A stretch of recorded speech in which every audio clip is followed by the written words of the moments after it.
Good morning, good afternoon, good evening. This Hey, is RE7 Talks today with a guest. Our new format. I'm happy to welcome Cosmin Costea to our first podcast with a guest. Welcome, Cosmin. hey, thanks for having me. Great to have a chat today about e-commerce, how to get customers, right? I guess so. I have heard some rumors that you are an expert at e-commerce. So maybe you can quickly introduce yourself. What are you doing and you've done so far? And then I would say just jump into our topic for today. For sure. So So, I'm Cosmin. I'm leading a team at mhm, ecommasters.net, and we do e-commerce consulting, helping retailers sell more, basically, because sell more and be more profitable. And we are also mhm, doing e-commerce training for retailers, helping them in a different format, also with the aim of selling more and having more profit. mhm. Because in the end, it's about selling more and having more profit. It boils down to that. Yes, yes, I agree with you. Yeah. So you do this since how long? How long have you been in this e-commerce business? Because I think you are one of the experts in Romania regarding e-commerce. Thank you for saying that. Yeah, we're doing this for 15 years now. So, when we've Wow. been working with more than 100 companies. And yeah, Mhm. we do this one thing specifically, that is e-commerce consulting, which is a little bit different from what you might expect from e-commerce consulting, in the sense that it's not about the online marketing, which you do brilliantly, Yeah. but it's more about the other stuff. For example, how to build your team, how to build your processes, how to have a commercial policy, how to have a proper logistics for your e-commerce. So Yeah. a lot of below the line activities that are really important aside to online marketing. I fully agree with you. I mean, online marketing is just a part of this entire procedure, and there are so many other things. I see this with a lot of our customers where we do some online marketing.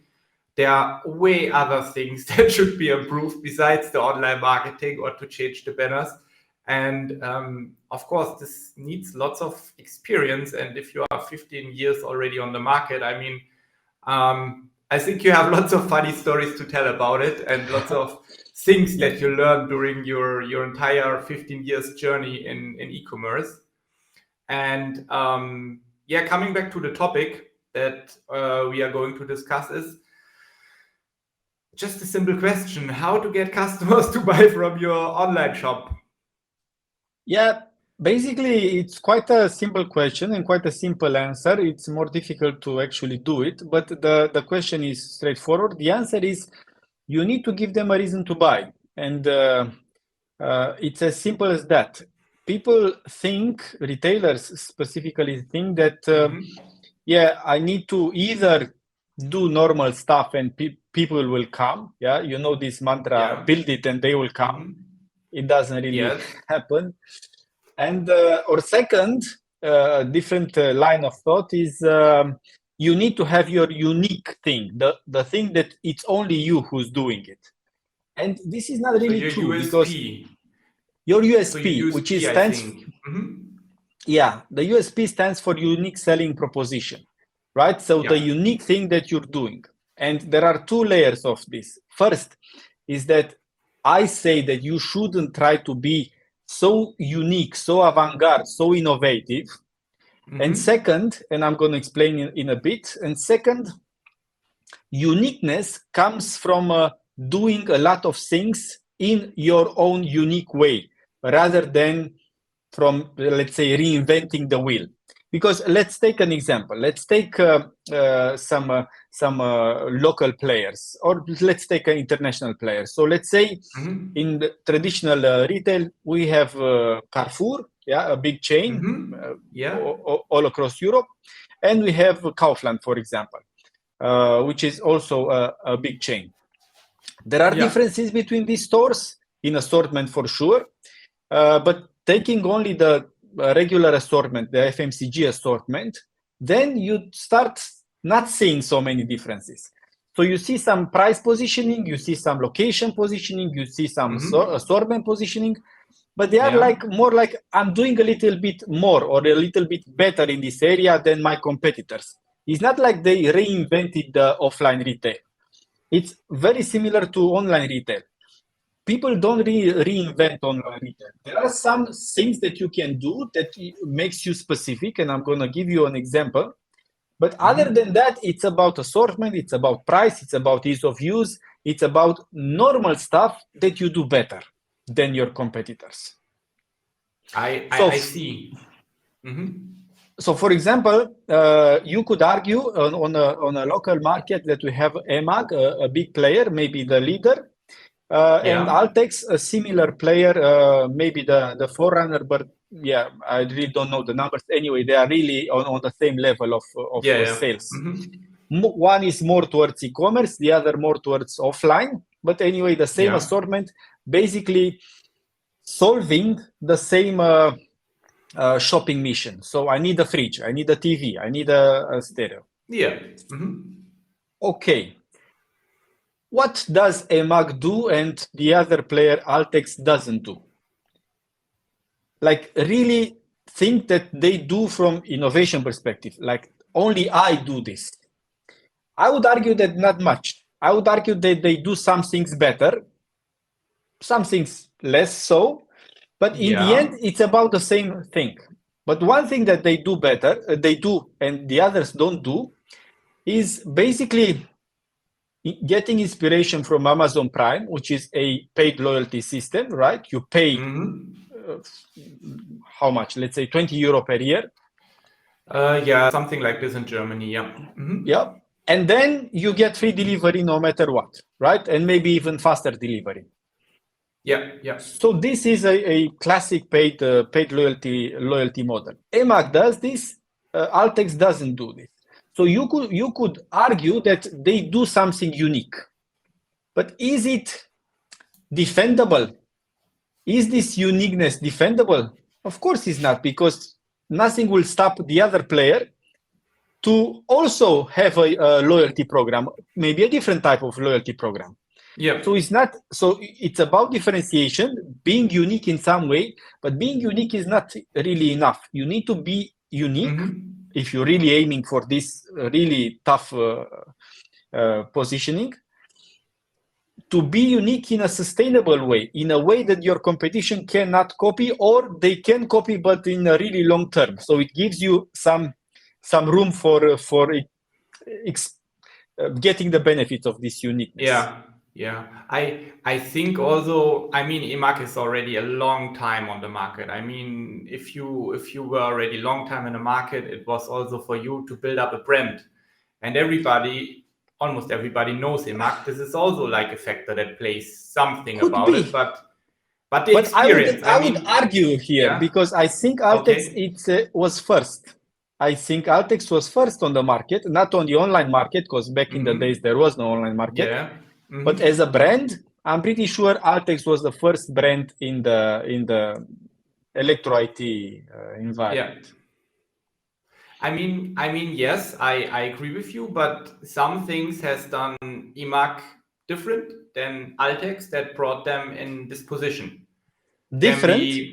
Marketing can be like a bit more innovative, what we were speaking about, but I mean, it's this entire e-commerce getting, there's so much competition right now. In the days when it started, there was not so much competition, it was just there was not so much demand either. So yes, true. Yeah. I mean, it's a really tough question. I would like to have like a practical example. I mean, some viewers know this already. When I'm doing the podcast, I'm always putting up my sports nutrition online shop. So I'm now a sports nutrition online shop.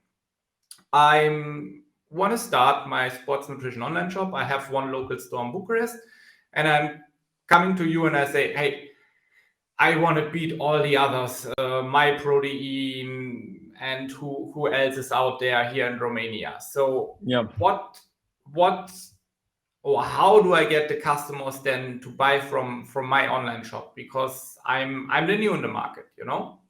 Indeed. One quick aside is that actually you don't have to beat the Romanian guys. You have to beat the European guys, because I'm buying my Good point. Good my point. food from Czech Republic, I think, or from a European web shop. So yeah, the challenge is even tougher. So my proposal is this. In traditional marketing, we build the persona, right? So the avatar, Yes. the customer avatar, who has some characteristics, Yeah. and then we try to cater towards this avatar. But then my approach is slightly different. Instead of thinking about people in general, like I could be a representative of an avatar. Let's start thinking about shopping mission. So shopping mission, it's for example, from tomorrow I want to start running. I need running shoes. This means that my shopper mission is I don't know about running shoes. Yeah, I am interested in guidance. I might be interested in low price because it's just a start, right? So it's not. I'm not a Olympic runner. So I might have very different reasons to buy and to select a supplier than maybe you, who is running for 10 years and you just need new running shoes but you don't need new running shoes in general. You are waiting for 2 months for ASICS to release this 2023 version with some special, I don't know. So some innovation. That's what some you're saying. Some kind of innovation. So you are on the higher tier of price. So you are willing to pay 1,000 lei, 200 euro, 250 for maybe for an exceptional pair of running shoes. You don't need guidance because you are in this world. So you already know everything about running shoes. You don't need to go into a store and ask, what should I get? No, you go into a store and say, I want this because they were just released. And you need to have a totally different shopping mission than I have, which I'm just a newbie in running. So coming back to the sports nutrition store, that would be like an innovative protein powder that, I don't know, has 99 grams protein in it, almost no fat, an amazing taste. You have all sorts of. Let me give you a taste, specific example here, if I may. So sure. if I'm new into this, because I'm kind of into this market, so I might have a reference example. So if I'm new to this, I would go and buy the most standard protein. So for me, it's protein. So I know that when I'm starting to work out, I need to fuel my body with multiple nutrients, but protein is one of the building blocks that help my body repair after the workout, right? Yes. So I need protein. So my shopping mission is I need protein, which is very different from my personal shopping mission, because I'm working out for 15 years, which I'm having multiple proteins at home. I have a special protein for after workout. I have a special protein for normal, let's say lunchtime. I have a special protein for night. If I might say so, I'm way more advanced than a guy who just goes to the gym and the gym trainer says you need to protein because you need to fuel your body. So totally different shopping mission. If I would be a store selling protein, so let's say this example could be other types of supplements, then I would define my universe. So try to win a few shopping missions, not all the shopping missions. If you try to win them all, if you try to win them all, then you become so diluted. If you try to win one or two or three, then you win those, and a positive side effect that you win some shopping missions that were not in your radar, but just because you become a better brand for sports supplements in the eyes target customer. So this I figure out then, I mean, you pick up your shopping missions that you want to Yep. accomplish with my protein or with my sports nutrition store. And on the way, while I'm doing this, maybe through analytics or something, I figure out, oh, I have also this customer that buys lots of this specific, I don't know, gel for when you go by bike or something, like something for how to say, for stamina, that you can cycle a long time. So maybe I figure out this, and that would help me also to say, hey, maybe I can do a special program and special advertisement or special campaign on this topic because I have already some of them, and that brings me maybe more from them. I would challenge you even more on this. I would consider building a sports nutrition shop for a specific sport. So for cycling, there are sports nutrition shops and brands only for cycling. Of course, you can take the supplements for anything else, but cyclists will go with 2 or 3 brands, or maybe 4 or 5 brands, because these are the cyclist brands. Yeah. I know you are big. You are really big into cycling, so you know what you're speaking of. And I don't know, is there in Romania somebody that is specialized in this? It is. Okay. There are shops, online shops. I think they have some kind of minimal physical presence, but 90% I think it's online shop that are specialized in nutrition for cycling. One brand I could say it's called SIS, SIS, which is a cycling brand, which also has protein, for example. But you wouldn't see a guy going to the gym taking SIS protein. I think it's from science in sport.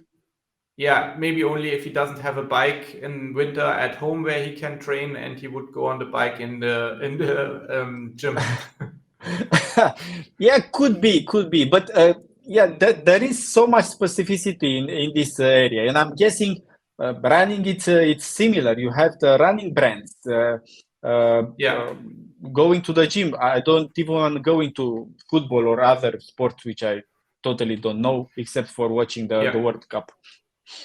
Yeah, but I mean, this is really important, this niching, which we hear so often in lots of videos, but still, I mean, if I would be sports nutrition, I would say, yeah, Cosmin, but I have so many products. I'm afraid to niche. I mean, I will lose lots of clients. What would you tell me? Because I think you had this experience a lot so far. Indeed. But I just had specifically this conversation yesterday with a customer who's fighting to get a good positioning and to define themselves as something that stands in the mind of the customer instead of just a regular sports store.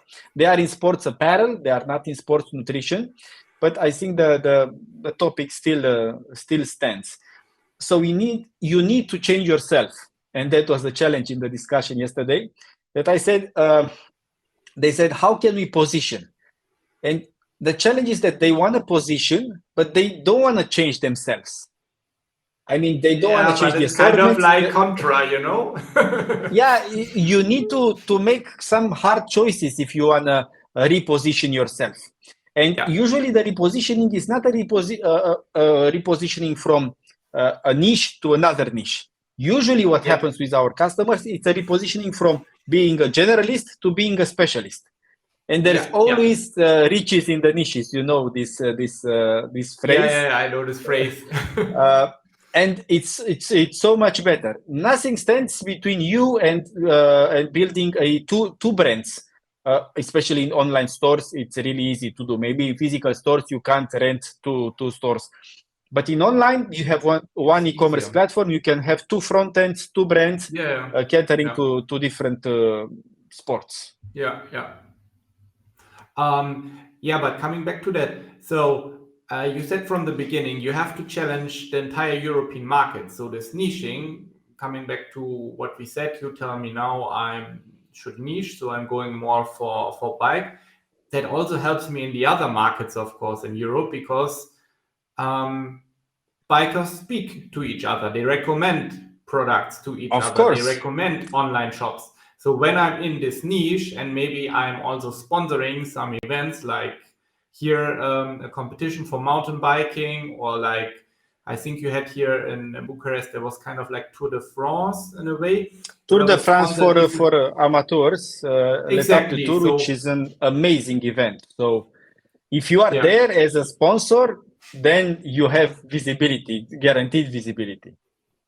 I mean, of course, I have to put some money in, but I mean, for me, I know exactly there's my target group, so of course, it's worth to invest some money in order to get reach and people, and maybe I give them a voucher like Tour de France Bucharest voucher rule, and I get 20% or 10% off. Indeed, and you have tracking on the benefits of this campaign, this investment, and just building on what you said. So we have this thing. Maybe it's a local thing. You tell me that it's so much focused on the local market. So when you are niching down in terms of shopping missions, so I want to solve only a couple of shopping missions, not all shopping missions. But when you are expanding to Europe, so to 300 million people, I think we are in Europe. Is this correct, or maybe more? I don't know, but it sounds, I mean, I don't know exactly the number, but around 300 million, I would say at least. I mean, in Germany, we have already maybe more. 70 million or something. So, yeah. Yeah. So even more, then for sure, cyclist, if I'm a Romanian cyclist, or if I'm German cyclist or French cyclist, I'm almost sure have the same needs. I need some gel for my long runs because I have energy. I need energy for long runs, long rides. I need some kind of recovery for after the ride. So the needs are very similar. So it's much easier. And when you sell e-commerce, selling cross-border is not as hard as it seems. Yeah, I mean, now that I'm as a sports nutritionist, a sports nutrition store, I specified in this niche, and have maybe already then a brand in Romania. It's much easier to expand. And when I'm in this network of cyclists that buy from me, also through networking, I might get into other markets more easy, because one cyclist knows somebody from Hungary that is cycling there, and they have an event, so maybe I can sponsor there. Or you can partner with a bicycle manufacturer and do some cross activities. I mean, it shows me that it gives lots of possibilities, and this niche to expand it. It makes it much easier. And if I have a certain size, I can even think if I do my own branded products in order to seem even more bigger and to have like a bigger brand of myself. Like now we're coming back, for example, Lidl has their own products, and I can also do this at one point. And that helps me, of course, to get more reach, Indeed. I don't know how much time we have, but going into the private label discussion, this is also a excellent direction. Maybe you can park this for another session, but it's an excellent direction. And again, I'm seeing a lot of pushback from retailers, which are fighting to find their positioning because they are just selling everything they sell. The other guy sells as well. So there is no differentiation in the assortment. Almost no differentiation in the experience because the web shops are not brilliant, let's say, not brilliant from customer experience perspective. The physical shops are not brilliant because you see people who have no connection to sports, and it's hard to sell sport stuff when you don't do a sport, practice a sport yourself. Yeah. So then it's just, I have the same t-shirt as my competitors. I'm just fighting on price. And then I'm wondering why things don't go well. And then what do I do? Coming back to the beginning of the discussion, go to the marketing agency and say they are not performing. You are not performing. Yeah, I will cancel the contract and go to another marketing agency. And then just keep shopping. Once a year, twice a year, they change marketing agency and they put all the pressure on the marketing agency. Why?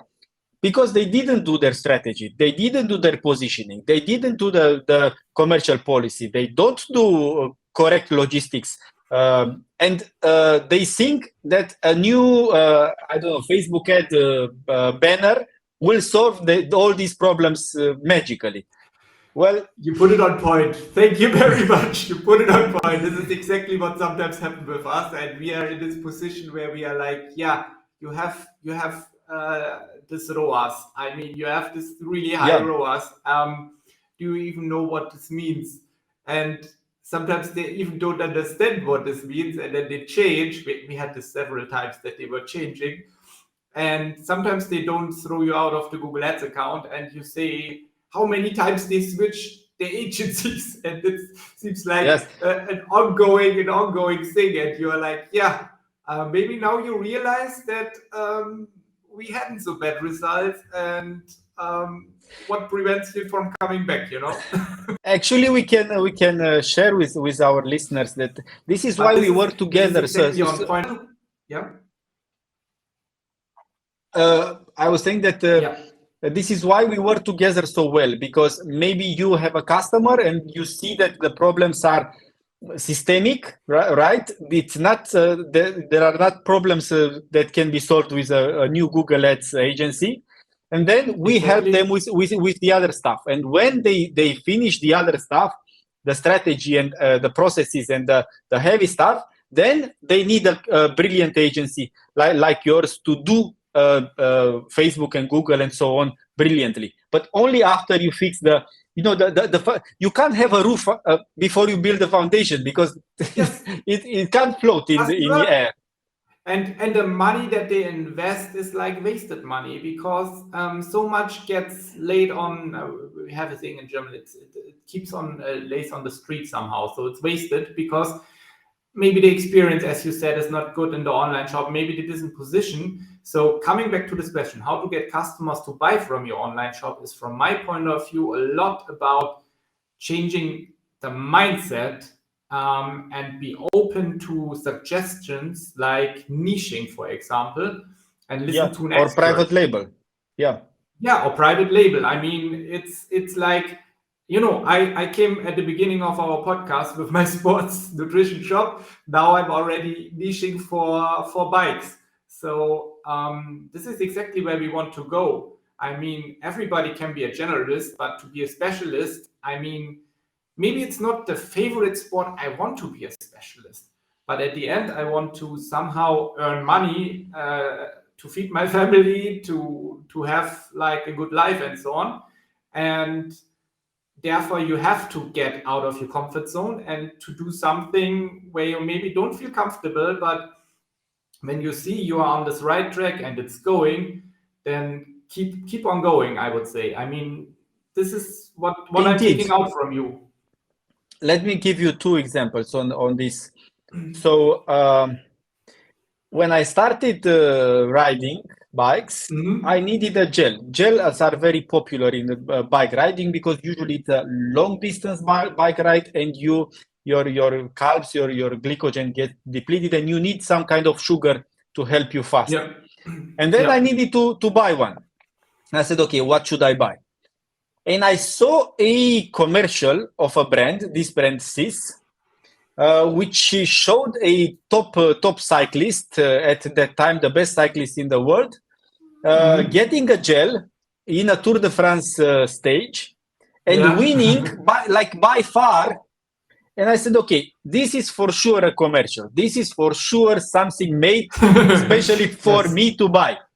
But you know, I don't care. I don't know about sports gels. If this guy says it's good, although I know he's paid to say it's good, he is the best in the world. He might know something.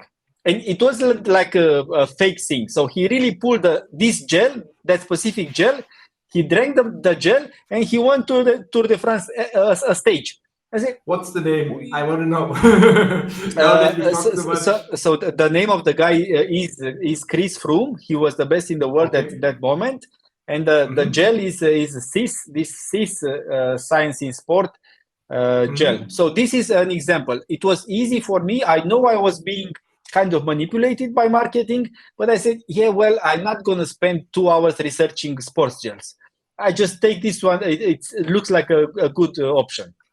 It makes total sense for me, and that's about it, and that's the magic of it. I mean, it sounds so easy, but we both know it's so hard to get off the comfort zone. I'm speaking now of somebody that wants to do an online shop and to go this road. And I think the best for helping them to accomplish this is, in the first step, you with your agency that can help them to accomplish them, to take them on the hand and go with them through the steps. I mean, you have a big program for that, as I understood.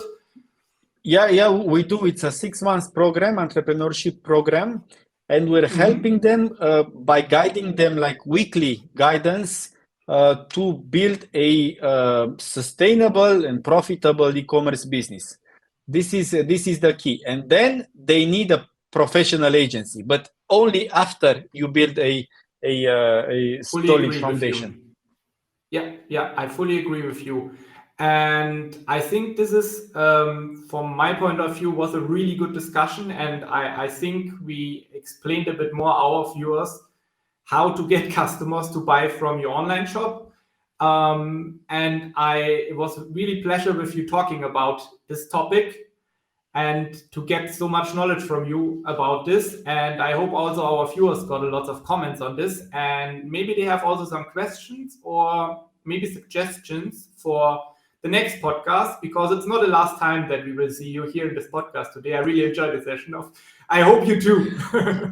I did, and thank you very much for the opportunity. It is our mission to help entrepreneurs. So any opportunity we have to speak about this and to somehow tell them that the really important stuff is business, is not some gimmick on Facebook or Google, then it's we welcome it.